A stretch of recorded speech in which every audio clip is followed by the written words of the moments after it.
Hi, I'm Rachel, and this is my June 2025 book haul. So, 9 months ago, I went on a pinnacle book hauling experience where I went to the 2024 Raid the Shelves event put on by the Jewish Book Council. The Jewish Book Council is a website of an organization where I basically live and where a significant part of my TBR comes from because it is centered around propping up modern Jewish literature. And a lot of times when they prop up a Jewish fiction book with a review or what have you, I put it on my ever growing TBR. So when they open their office doors to the masses to, get rid of their overflow of books sent to them by publishers and what have you, I know that this is going to be an event like no other for my scavenger hunt extravaganza. That I'm going to find so many books on my list, and it'll be so exciting and perhaps way too indulgent. Last year, I picked up 18 books, and now in June, they've held their 2025 Raid the Shelves event, and I've picked up 21 books. And I'm so grateful to Books and Lala, to Kayla for her Buzzwordathon, readathon, which I partook in or am partaking in this year, particularly the covers challenge, to make a dent in my reading from last year. And man, do I hope I find something like that for next year as a way to make some significant progress into these books. But I have them, and I'm very excited to share them with you. But first, I thought I'd go ahead because I actually went to Manhattan from the DC area to partake in this event. So I created a little montage of my field trip day. So here we go.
right. Hopefully I'll find a way to tease these books without droning on and on too much. So here we go. Days of Wonder by Caroline Leavitt. This is a page turner of a book, it looks like, where the main character, Ella Fitchburg, found love, but then was accused of trying to murder her love's father. And it is compared to books such as Sam by Allegra Goodman, and Allegra Goodman is one of my favorite authors. Housemates by Emma Copley Eisenberg. This is about a man who replies to a woman's advertisement for a new housemate in Philadelphia, and they fall into an intense and defiantly unrecognizable friendship based on a mutual belief in their art and each other. Shred Sisters by Betsy Lerner. I'm just going to go ahead and say I remember that I ultimately saw this book on the Goodreads Choice Awards as an option, and then it was also an option for the BookTube Prize longlist, and I even propped it up in one of my BookTube Prize videos of books that caught my attention. And this is about two sisters and their lives spanning over 2 decades. The Limits of the World by Jennifer Acker. This is about an Indian American family primarily, but there is a girlfriend turned wife who is Jewish American on the sidelines. It seems like this novel will span a few decades. This is also the book where I put my Jewish Book Council bookmark. Beyond the Ghetto Gates by Michelle Cameron. This is a novel that takes place around a medieval ghetto in Italy, and the Jews are freed from that ghetto when French troops occupy the town of Ancona. And then we follow a couple of Jewish and non-Jewish characters around.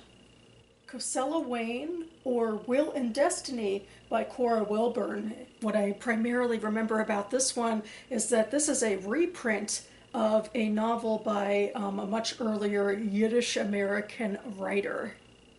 From the back it does say, published serially in the spiritualist journal Banner of Light in 1860, Cosella Wayne, or Will and Destiny, is the first coming-of-age novel written and published in English by an American Jewish woman to depict Jews in the United States. The Gallery of Beauties by Nina Washman. This takes place in Venice 1612, and it's about a notorious courtesan and the scholarly daughter of the chief rabbi. Your Presence is Mandatory by Sasha Vasilyanuk. I remember seeing this one in bookstores maybe a year-ish or so ago, or maybe less than a year ago. I also know that it is on the list for my synagogue's book club upcoming, one of our upcoming meetings in the fall. So of course, once I saw this on the table, I had to yank it.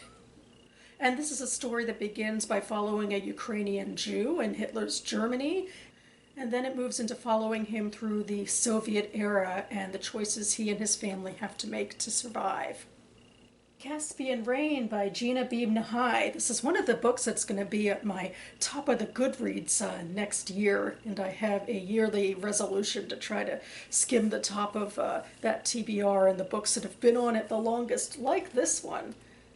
And this is actually Iranian fiction. It takes place the decade before the Islamic Revolution. It's already a tense time, and it follows a Jewish family during that time. All Shook Up by Enid Langberg and What You Do to Be by Rochelle B. Weinstein. I'm putting these two together because I think they're both YA adjacent novels that have something to do with the music industry. Maybe I'll find a way to read these two books together. Frankly Feminist, short stories by Jewish women from Lilith magazine, edited by Susan Weidman Schneider and Yona Zeldis McDonough.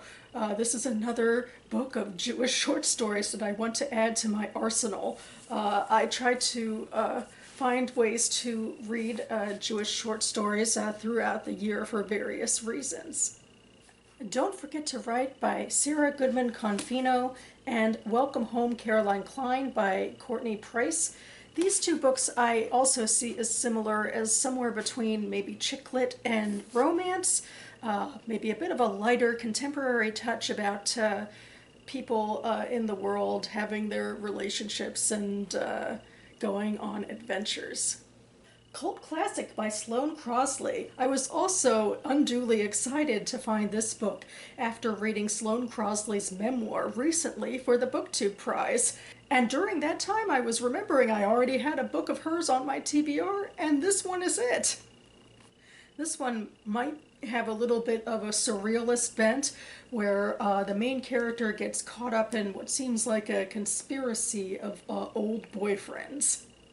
Our Little Histories by Janice Weisman. I think I've read this author before, not quite sure, probably a different sort of historical fiction novel. This one takes place in an impoverished village in White Russia, and we're following a Jewish woman who has to find a way to save her 3 young sons from being drafted into the Tsar's army. Foreign Seed by Alison Alsop. This is more historical fiction taking place in China in 1918. This is about an explorer, Frank Meyer, who suddenly disappears, and an American vice consul who is tasked with finding him.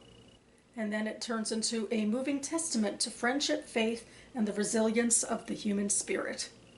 Olive Days by Jessica Elisheva Emerson. This is about an exhausted young mother who follows modern Orthodox Jewish traditions. She lives in Los Angeles. And stymied in her life and marriage, her husband encourages her to partake in a night of wife swapping with other Orthodox couples. Another Side of Paradise by Sally Koslow. I remember this one as a sort of Fitzgerald retelling. Yeah, actually, I believe it is fictionalizing the relationship in 1937 between Hollywood gossip columnist Sheila Graham and literary wonder boy F. Scott Fitzgerald. The Beech Forest by Marlis Wessler. This, I think, is more ponderous literary fiction taking place in Germany, definitely post-World War II, but it takes place in the beautiful forest called Buchenwald, which is also the name of a concentration camp, and it's about the tension between a married couple having to grapple with that history. And finally, 2 small translated novels, I believe both centered around Argentina. I have Berlin Atomized by Julia Kornberg and translated by Jack Rockwell and Julia Kornberg, and Salt by Adriana Riva and translated by Denise Kripper. Berlin Atomized, I believe, is one of those books that starts out as historical fiction and then ends up as dystopian future fiction. And then Salt is perhaps a little more insular about the strained bond between a mother and a daughter that is tested when they go onto a road trip to the mother's hometown. And that about covers it for me now. I am going to link to the Jewish Book Council pages for more information on all of these books if you'd like to know more. I hope maybe 1 or 2 of them have caught your fancy. And I should be back on this channel, hopefully imminently, to finally do my mid-year check-in / freakout tag to talk about what I've been reading and other things I'm excited to read for the rest of the year. It'll be a humbling experience to remind myself that I should also read and enjoy books as well as acquire them. And certainly my acquiring throughout the rest of the year will go down significantly. Maybe I'll even take 1 or 2 months to solely do a library haul. Hopefully I can hold myself to that. We shall see. But in the meantime, I hope you're enjoying what you're reading and what you're acquiring at this midpoint of the year. Thanks so much for watching, everyone. And I'll see you next time.